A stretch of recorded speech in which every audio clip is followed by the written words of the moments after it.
Hello, good evening. कैसे हैं आप सब? आई नो कि बहुत लंबा टाइम हो गया है। एग्ज़ाम्स जो हैं वो बहुत ज़्यादा नज़दीक हैं हमारे। सिलेबस को कवर करने के लिए आज हम करेंगे द टॉपिक जेंडर इनइक्वालिटी, जिसमें जेंडर इनइक्वालिटी टेक्स्ट बुक्स में है, करिकुलम में है, उसकी स्ट्रैटेजीज़ हैं। तो आज हम करेंगे कि पहले कि जेंडर इनइक्वालिटी होता क्या है और वो अलग अलग एरियाज़ में किस तरीके से एग्जिस्ट करती है, तो हम उसके बारे में आज हम बात करेंगे। तो अगर हम जेंडर इनइक्वालिटी की बात करते हैं तो इनइक्वालिटी मतलब जो अंतर है, असमानता है महिला और पुरुष के अंदर, वो लगभग हर देश के अंदर व्यापक रूप से वर्ल्ड वाइड वैश्विक स्तर पर विद्यमान है।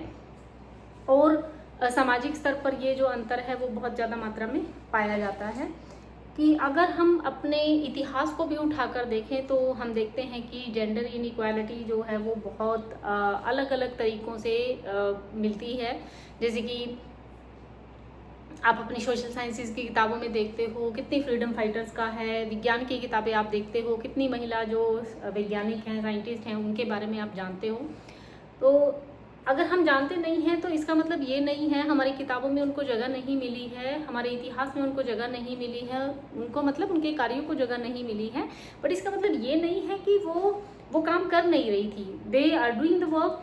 तो जो जेंडर डिस्क्रिमिनेशन है, हम अगर, क्योंकि पेपर का नाम क्या है, जेंडर स्कूल एंड सोसाइटी, तो हम स्कूल के कॉन्टेक्स्ट में अब हम देख रहे हैं कि जेंडर इनइक्वालिटी जो है वो कैसे एग्जिस्ट करती है। तो स्कूलों के अंदर और एजुकेशनल सिस्टम के अंदर हालांकि हमारा जो करिकुलम फ्रेमवर्क है या हम अपने कॉन्स्टिट्यूशन की बात करते हैं तो स्कूलों को जिम्मेदारी दी गई थी कि वो समाज के अंदर जो असमानताएं विद्यमान हैं, जो कुरीतियाँ विद्यमान हैं, उनको दूर करें। लेकिन बात क्या है कि अध्यापक कहाँ से आते हैं, समाज से आते हैं, उनकी अपब्रिंगिंग कहाँ हो रही है, समाज में हो रही है। तो वो इनइक्वालिटीज़ जो हैं उन लोगों के साथ स्कूलों के अंदर बहुत अलग अलग तौर तरीक़ों के रूप में शामिल हो जाती है। ये फॉर्मल वेज में भी है और इनफॉर्मल वेज में भी है, जिसको हम हिडन करिकुलम कहते हैं। जो तौर तरीके हम अपनाते हैं स्कूलों के अंदर, फॉर्मल जैसे हमारी किताबों के अंदर है, हमारे करिकुलम के अंदर है, वो फॉर्मल में हो गया। और इनफॉर्मल वेज में कैसे अवेलेबल हैं? इनफॉर्मल वेज में अवेलेबल हैं कि हम अपने तौर तरीक़ों में उनको शामिल करते हैं। लड़कियां जो हैं वो बहुत अलग अलग तरीके से जेंडर इनइक्वालिटीज़ को फेस करती हैं। जैसे कि मैं अगर आपको बताऊं, एक हमारी कुछ कहावतें हैं। जैसे कि हमारा जो आज का टॉपिक मुख्य तौर से रहेगा वो हमारा रहेगा जेंडर इनइक्वालिटीज़ इन टेक्स्ट बुक, यानी कि पाठ्य पुस्तकों में लैंगिक असमानता। क्या होएगा टॉपिक? पाठ्य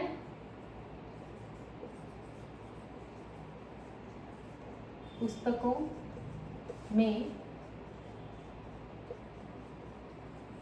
लैंगिक असमानता कि हमारी किताबों में किस तरीके से जो लैंगिक असमानता है वो विद्यमान है। इसको एक कोटेशन के माध्यम से देखिए। एक लड़की के विचार हैं, वो एक बच्चा है, वो क्या कह रहा है? In my textbook I learn that only men are kings and soldiers. बच्चा क्या कह रहा है कि मैंने अपनी किताबों से सीखा है कि जो पुरुष हैं वही सैनिक और राजा होते हैं। In my textbook I learned that only men are kings and soldiers till I read a book in which famous queens ruled and fought against enemies। उसने कोई और किताब पढ़ी है जो पाठ्य पुस्तक से संबंधित नहीं है, जिसमें उसने जाना कि कुछ जो रानियां हैं वो भी साम्राज्य के लिए लड़ी हैं, शत्रुओं से लड़ी हैं। Next, in my textbook I learn that only men are doctors when I went to a doctor, but when I went to a doctor I saw she was a woman. In my textbook I learned that only men do farming in my country, यानी कि मैंने अपनी किताबों से सीखा है कि जो पुरुष हैं सिर्फ वही खेती करते हैं। Until on a train journey I saw woman working in the field, जब तक कि यानी कि मैं तब तक यही मानती रही कि पुरुष ही खेती कर सकते हैं, जब तक कि मैंने अपनी रेल यात्रा के दौरान ये नहीं देख लिया कि महिलाएं भी खेती का कार्य करती हैं। तो इस तरीके से हम देखते हैं कि जो किताबें हैं उन किताबों के अंदर लैंगिक असमानता विद्यमान है। टेक्स्ट बुक्स हैं क्या? Textbooks are important devices in the educational process. Textbooks are important devices in the educational process.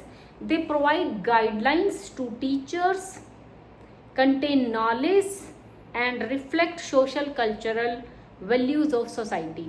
यानी कि पाठ्य पुस्तकें क्या हैं? पाठ्य पुस्तकें शैक्षिक प्रक्रिया के अंदर एक महत्वपूर्ण साधन हैं।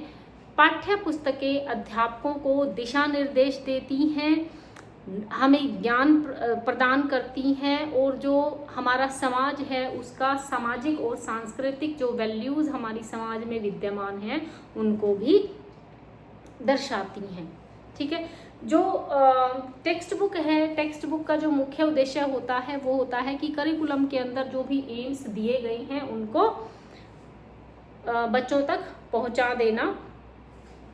टेक्स्ट बुक्स जो हैं वो हमारा कॉन्सेप्ट डेवलप करती हैं। आप ये देखते हैं कि किताबों के अंदर जैसे कि कहानियाँ दी गई होती हैं, डॉक्टर की कहानियाँ हैं, इंजीनियर की कहानियाँ हैं, बड़े बड़े प्रोफेशंस की कहानियाँ होती हैं, उनको बढ़ा चढ़ा कर दिखाया गया होता है। जबकि एक ठेले वाले की या किसी सफाई कर्मचारी की उसकी कहानी को बहुत ज़्यादा बढ़ा चढ़ा कर नहीं दिखाया जाता है। तो किस तरीके से सेल्फ कंसेप्ट बनते हैं हम ये देखते हैं कि जब हमारे पास बच्चे एडमिशन प्रक्रिया के दौरान आते हैं तो जब हम उनसे पूछते हैं ऑक्यूपेशन में आपने फिल नहीं किया है, क्या करते हैं, तो जिस भी बच्चे के जो फादर होते हैं या मदर हैं, they are doctors, engineers, teachers, तो they speak it very proudly और वो लिख भी देते हैं बहुत आराम से। और जिनके जो पेरेंट्स होते हैं वो थोड़ा लेबर का या किसी और तरीके का काम कर रहे होते हैं तो वो बहुत धीमी सी आवाज़ में बात करते हैं कि लेबर का।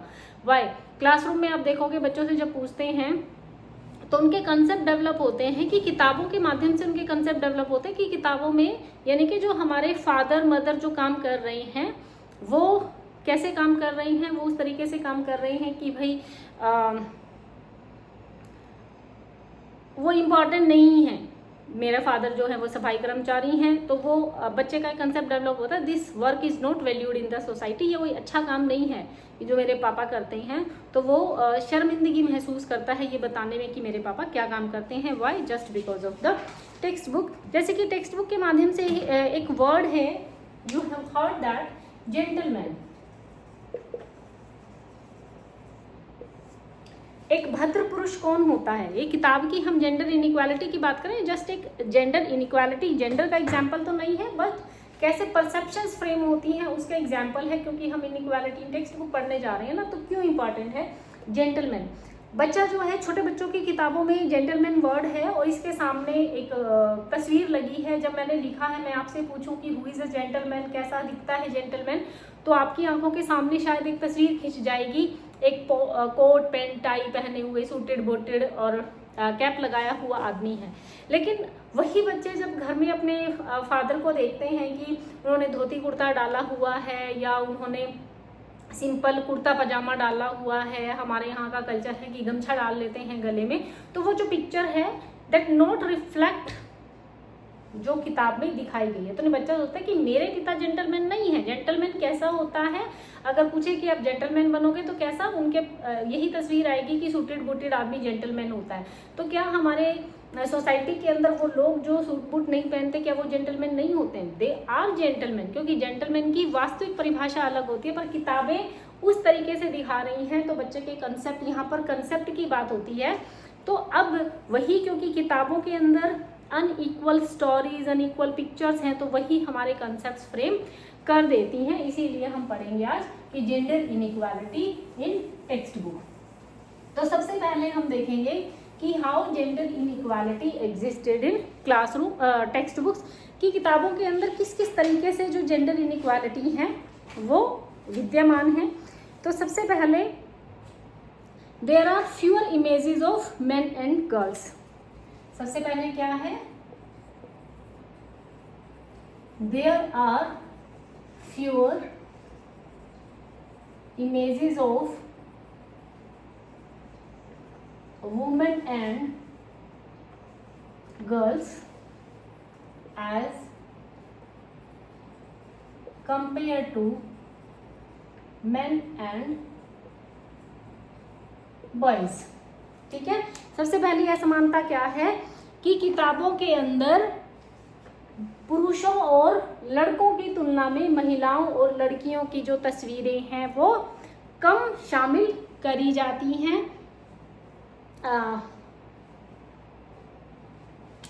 नेक्स्ट वन,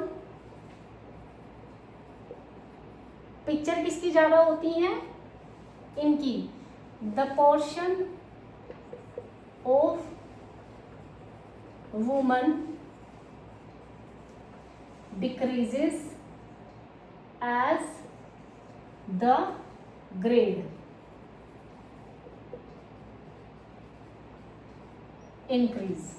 ठीक है, क्या है कि जैसे जैसे बच्चे का ग्रेड इंक्रीज हो जाता है, ग्रेड यानी कि जैसे जैसे बच्चा बड़ी क्लास में चला जाता है वैसे वैसे उसकी किताबों के अंदर महिलाएं जो पोर्शन, जो हिस्सा उनको दिया जाता है वो घटता चला जाता है। क्लास का स्तर बढ़ता चला जाता है, महिलाओं को दिया जाने वाला जो स्पेस है किताबों के अंदर वो घटता चला जाता है। Next one, men and women are generally portrayed in stereotypical roles। men and women are generally portrayed in stereotypical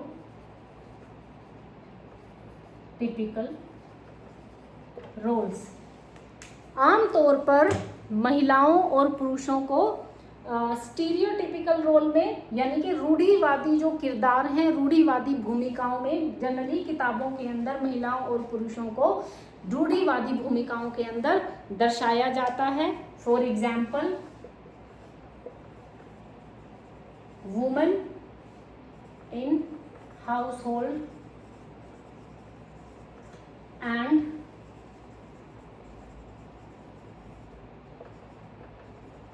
caregiving roles and men in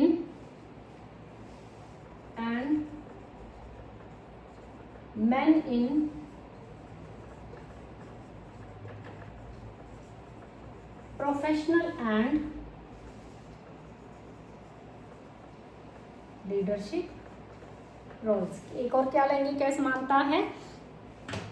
लैंगिक असमानता है कि आमतौर पर महिला और पुरुष को रूढ़िवादी भूमिकाओं में दिखाया गया है। फॉर एग्जाम्पल, महिलाओं को घर के कार्य करते हुए और बच्चों की देखभाल करते हुए दिखाया जाता है और पुरुषों को कोई भी व्यावसायिक कार्य करते हुए और लीडरशिप रोल्स में यानी कि वो क्या है, नेतृत्व की भूमिका में उनको दिखाया गया होता है। महिलाओं को ऐसे दिखाया नहीं जाता। ओके, तो इस तरीके से हम देखते हैं कि अगर आप देखेंगे अपनी पाठ्य पुस्तकों को तो जैसे मैं अगर आपसे पूछूं कि आप कितनी, जब आप सामाजिक की किताबें आपने सबने पढ़ी हैं, सबने मेरे ख्याल से 8th क्लास में सबने फ्रीडम फाइटर का जो मूवमेंट है वो पढ़ा होगा, तो कितनी फ्रीडम फाइटर फीमेल्स को आप जानते हो?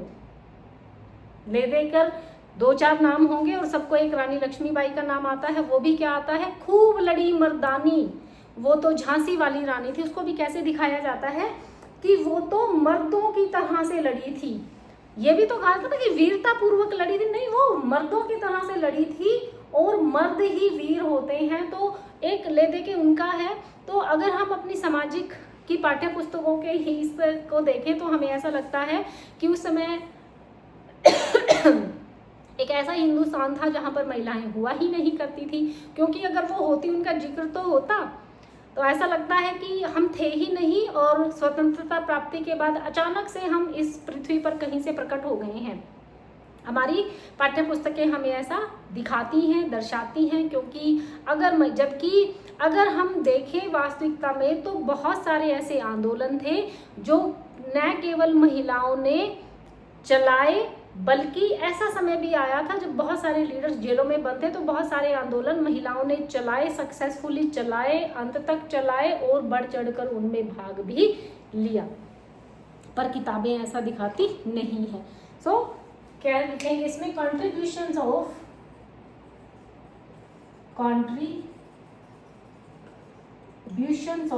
Important women, contributions of important women has been ignored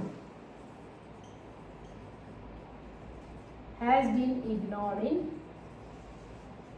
text books।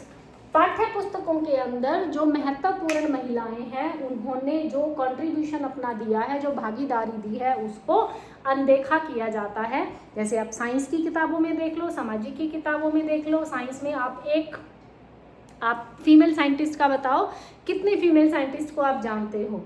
आप सोचो और पता करो, क्या वाकई में महिला जो वैज्ञानिक है वो होती ही नहीं है? क्योंकि हमारी किताबें तो शायद हमें ऐसा ही बता रही हैं। Next one, linguistic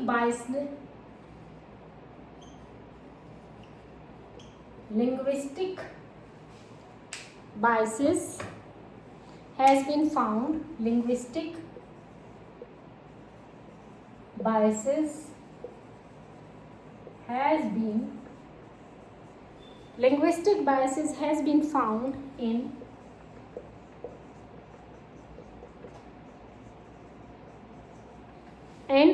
textbooks as the portrait as linguistic biases have been found in textbooks as भाषाई जो बायसनेस है, जो अंतर है, वो भी किताबों के अंदर मिलता है। एज फॉर एग्जाम्पल, एज लिखें या फॉर एग्जाम्पल लिखें, as women's are shown as hesitant, nervous, self doubt, उन्हें अपने ऊपर ही डाउट है, वो कोई जवाब ठीक से नहीं देती हैं। In contrast to male who are shown as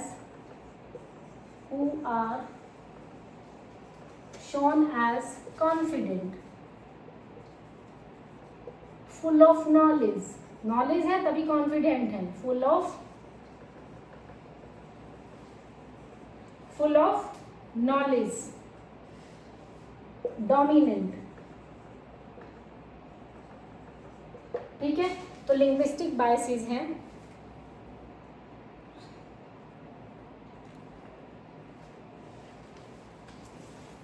जैसे कि मैं अगर आपको कुछ एग्जाम्पल्स कहूँ जो कि आपको पता लगेगा कि किस तरीके से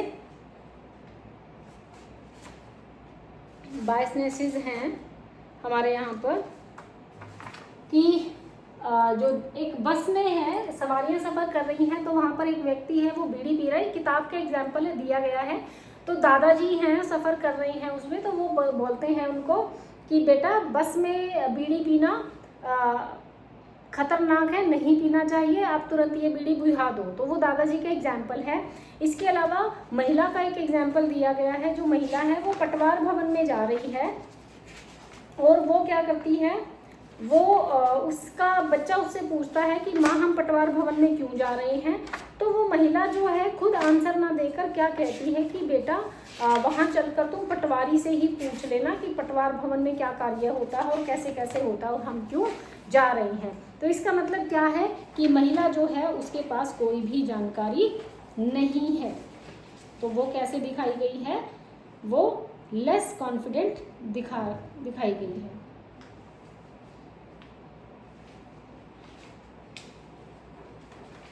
उसके बाद हैं कुछ एक और इनइक्वालिटीज़ हैं चित्रण में।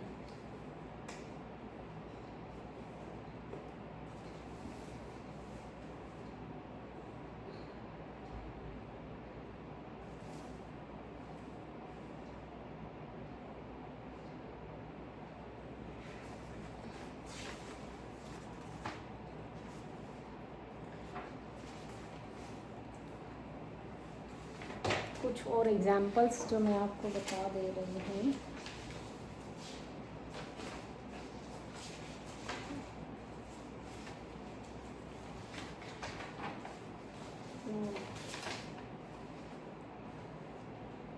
ठीक है, लिंग्विस्टिक बायसनेस हो गया।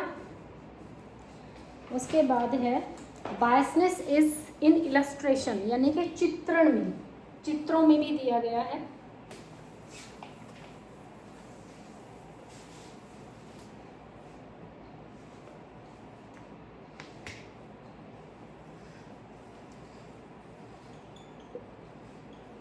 बायसनेस इन विजुअल,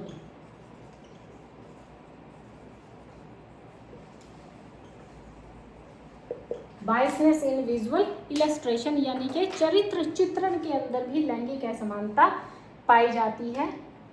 जैसे कि for example in elementary text book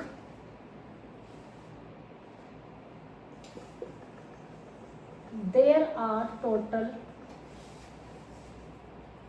316 human characters. ये एक एलिमेंट्री की पाठ्य पुस्तक है जिसमें टोटल 316 ह्यूमन कैरेक्टर्स हैं, out of which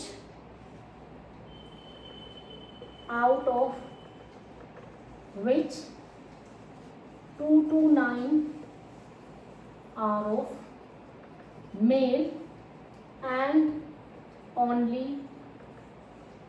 87 are related to female. तो इस तरीके से हम देखते हैं कि जो चित्रों की बात है, जो चरित्र चित्रण है, कहानियां हैं, किरदार हैं, या फिर उनके जो चित्र दिखाए गए हैं वो भी कैसे हैं, वो भी अनइक्वल है। जैसे कि बैंक का है, बैंक में डोमिनेंस किसका दिखाया जाता है, मेल मेंबर्स का दिखाया जाता है। जो अर्ली ह्यूमन सिविलाइजेशन है उसमें अगर आप जो आदिवासी, जो हमने अपना देखा है कि हम कहाँ से शुरू हुए हैं, जो आदि मानव वाला है, उसमें भी आप देखोगे कि आदि मानव को जो बाहर काम कर रहे हैं, खेतों में काम कर रहे हैं, वो पुरुष हैं और महिलाएं घर का ही कार्य कर रही हैं। ठीक है, इसके अलावा और क्या क्या असमानताएं हैं। Next one is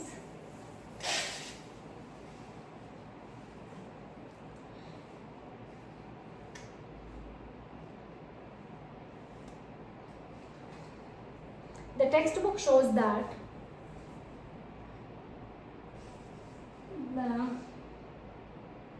the content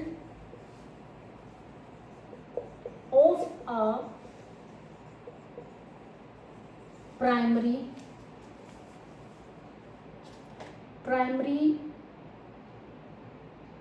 book, the content of a textbook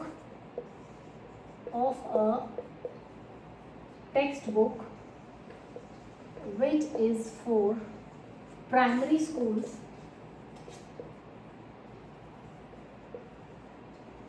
shows that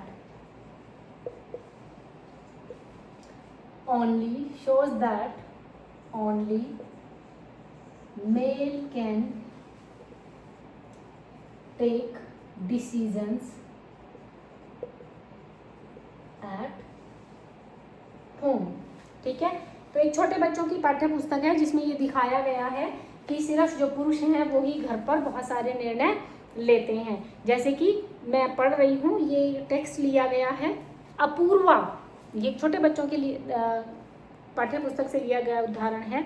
Apoorva, हाँ मैं पिताजी से कहूँगी कि अपने नए मकान में लकड़ी के दरवाजे नहीं प्लास्टिक के दरवाजे लगाएं।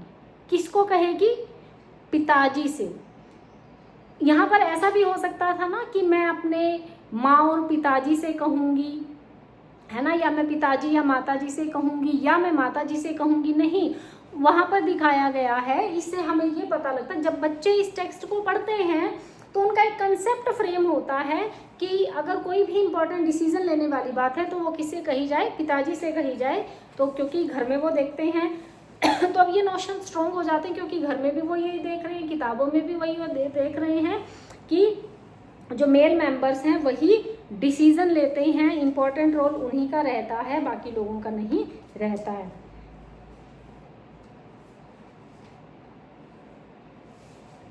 Next one, are textbook suggest that, next one, ये इनइक्वालिटीज हैं, कैसे हैं, are textbooks suggest that the eldest male, यहाँ पर मेल पर फोकस करिएगा, eldest male member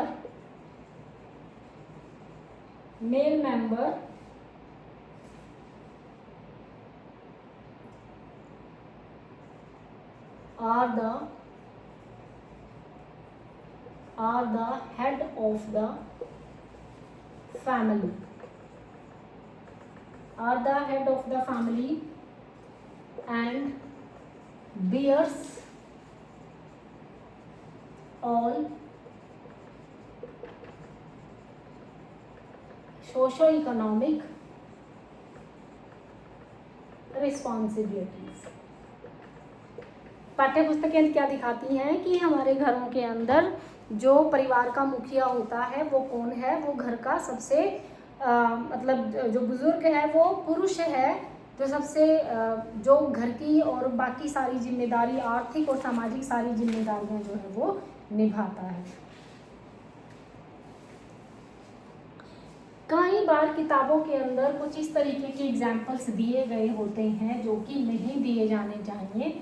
derogatory examples जो हैं वो किताबों के अंदर महिलाओं के दिए गए हैं। जैसे कि किताबों के अंदर है, मैं आपको बता रही हूँ, बहुत सारे मैंने आपको बताया। इंग्लिश की किताबों के अंदर है my mother is dash food, मेरी माँ ही खाना बना रही, why is not my father, कभी नहीं मिलता है ना।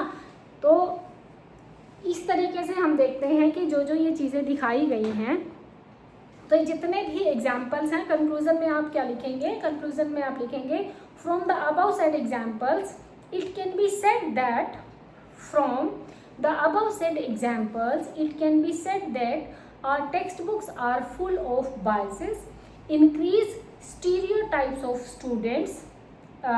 तो क्या है कि उनका जो हमारी किताबें हैं वो स्टीरियोटाइप, रूढ़िवादी विचारधारा को बढ़ावा देती हुई नज़र आती हैं, किसके अंदर, स्टूडेंट्स के अंदर। तो उनका जो रिमूवल है, इन इनइक्वालिटीज़ का रिमूवल बहुत ज़्यादा ज़रूरी हो जाता है। तो आज की वीडियो में हमने देखा कि जो किताबें हैं वो हमारे लिए बहुत इम्पॉर्टेंट सोर्स हैं पढ़ाई लिखाई का, टीचर्स के लिए गाइडलाइंस हैं, हम इम्पॉर्टेंट जो नॉलेज है वो वहीं से गेन करते हैं, सोर्स ऑफ नॉलेज हैं हमारे लिए।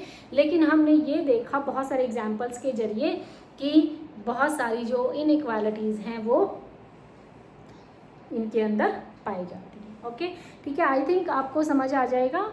अगर फिर भी कहीं पर भी कोई, मैं कोशिश करूँगी इसको सिंगल सेंटेंसेस में एग्ज़ाम से पहले एक बार आपको रिवाइज़ कराने का, बट आई थिंक एक डिटेल में एग्जाम्स में कैसे लिखना है ये पॉइंट्स आप लिख देंगे, हिंदी में भी ऐसे ही लिख देंगे और इंग्लिश में भी ऐसे ही आप लिख देंगे। थोड़ा सा बताएंगे कि टेक्स्ट बुक क्या है, उनके अंदर जेंडर इनइक्वालिटीज़ हैं किस किस तरीके से हैं वो ये हैं। अगली वीडियो में हम पढ़ेंगे कि ये जो लैंगिक असमानताएं हैं पाठ्य पुस्तकों के अंदर, इनको दूर कैसे किया जा सकता है। Okay, thank you. कोई भी प्रॉब्लम होती है you can just give a message to me. Okay, thank you.